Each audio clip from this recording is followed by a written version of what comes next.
All right, everybody, welcome back for another deep dive. Today we're going to get into something I think we all connect with on a pretty personal level, the music industry. Yeah, definitely. So before we hit record, we both, went down the rabbit hole and did a bunch of reading, learned how this industry actually picks, who's really in charge, and where things are headed. Exactly. And some of the things I learned honestly surprised me. Yeah. But I think before we get too far ahead of ourselves, we need to start with the basics, right? Just so we're all on the same page. Absolutely. Lay the groundwork. Okay.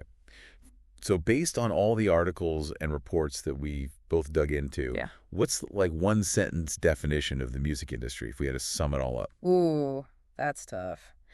Well, at its core, the music industry is all about the creation, the production, the distribution, and of course, making money from music. Yeah.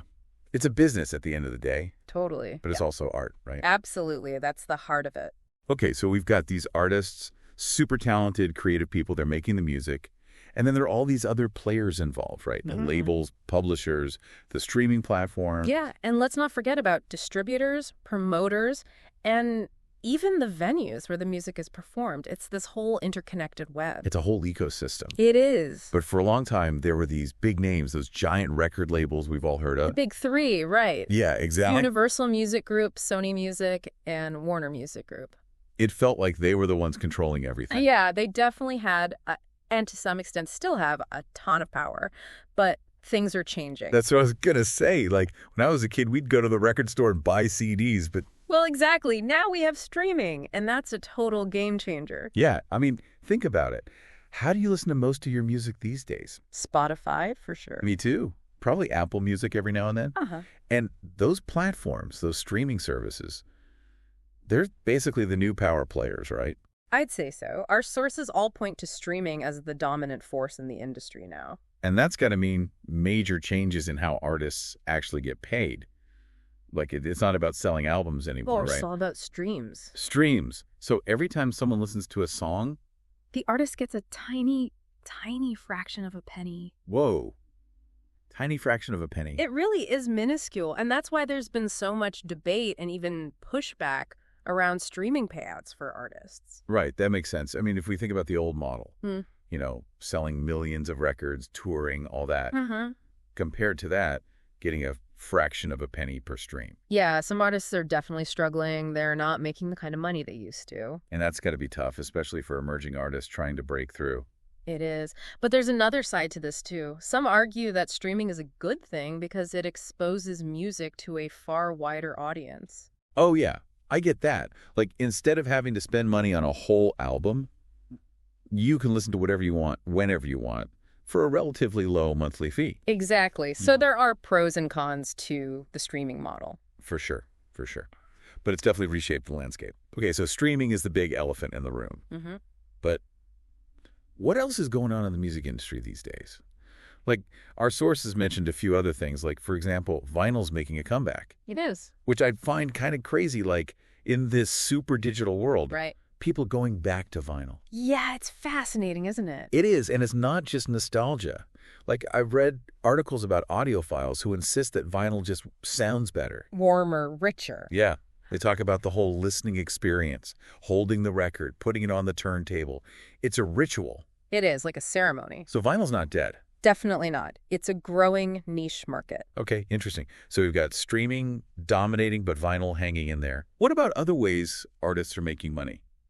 Like, our sources talk about merch and touring. Right. Those are still big revenue streams for a lot of artists. I mean, think about those concert T-shirts, the posters, all that stuff. Right. That's merchandising, and it can be huge. And then, of course, there's the live performance aspect. People love going to concerts. And for a lot of musicians, that's still where they make the bulk of their income. Makes sense. I mean, there's something about seeing an artist perform live that you just don't get from listening to a recording. Okay, so we've got merch, we've got touring. What else? Well, our sources also highlighted something called synchronization licensing. Synchronization licensing, that's a mouthful. It is. Basically, it's when an artist's music gets used in a movie, a TV show, a commercial, or even a video game. Oh, okay, so like when you hear a familiar song playing in the background of a scene. Exactly. And that can be a lucrative source of income for musicians because... Yeah, because their music is reaching a huge audience. Right, and they're getting paid for it. Interesting. So it's not just about record sales or streams anymore. Artists are finding all these different ways to monetize their music. They have to be entrepreneurial. It's a whole new world. It is. And our sources also talked about platforms like Patreon and Bandcamp. Have you ever used those? Definitely. Me too.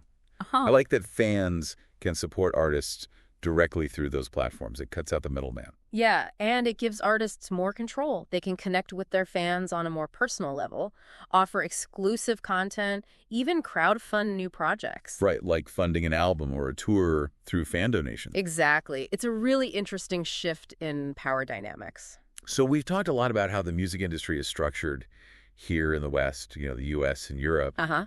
But our sources also highlighted how music is going global in a really big way. Yeah. It's not just about Western pop anymore. Right. I mean, think about the explosion of K-pop, for example. Oh, yeah. K-pop is everywhere. And it's not just K-pop. We've also got Afrobeats. Latin music. Yeah. Latin music is huge, of course. Uh-huh. And platforms like TikTok are playing a big role in all of this. Definitely. That's how a lot of these songs are going viral and reaching audiences they never could have before. So the internet has basically broken down geographical barriers. Yeah. You can be sitting here, in your living room and suddenly discover this amazing band from like South Korea or Nigeria. Yeah, it's incredible. And this cross-pollination of cultures and styles is leading to some really fresh, innovative sounds. It's a really exciting time to be a music fan. But there's still a lot of behind-the-scenes stuff that most people probably don't think about. Yeah. I had no idea what performance rights organizations were until I did the reading for this deep dive. Yeah, PROs can be a bit confusing. They can. So can you explain exactly what they do? Sure. Basically, they collect royalties for songwriters and publishers whenever their music is played publicly. Okay. So let's say you hear a song playing in a store or a restaurant. Mm-hmm.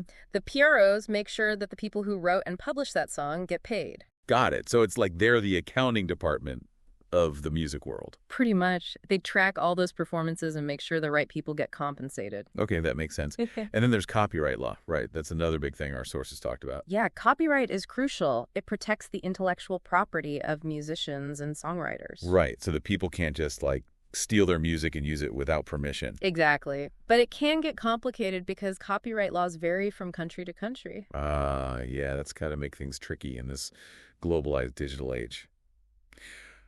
Okay, so we've covered a lot of ground here. We've talked about the structure of the music industry, the rise of streaming, the challenges artists face, the global music scene. Yeah, it's a complex landscape. It really is.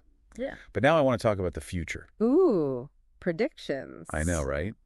Our sources touched on some really mind-blowing stuff. What do you think is the biggest thing on the horizon for the music industry? I think AI is going to play a bigger and bigger role. We're already seeing AI being used in music production, helping artists create new sounds. But imagine a future where AI can compose entire songs, maybe even tailored to your specific tastes. Wow.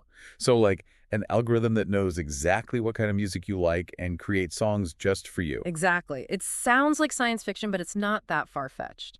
And what about the metaverse? Oh, yeah. The metaverse is another big one. I mean, we're already seeing virtual concerts and performances popping up. But as the metaverse develops... We're going to change the way we experience music. Yeah.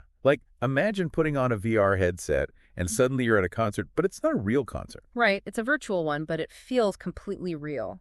So the lines between the physical and digital worlds are blurring. They are. In a big way. And that's going to create all sorts of new opportunities, but also new challenges, right? How do artists get paid for virtual performances? That's a big question. The whole system of licensing and royalties is going to have to evolve to keep up with these new technologies. Makes you wonder what the music industry will look like in, say, 5 or 10 years. It's exciting to think about. It is. Okay, so we've explored a lot in this deep dive. We've seen how the music industry works, the power dynamics, the challenges, the global trends. Yeah. And we've even peeked into the future. But here's a final thought for everyone listening. As technology keeps changing, how will our relationship with music change? Will we become passive listeners, just consuming whatever AI algorithms create for us? Or will human creativity always be at the heart of music? It's a great question. It is. It's something to think about. And that's it for our deep dive into the music industry. Thanks for listening, everybody. I'll see you next time.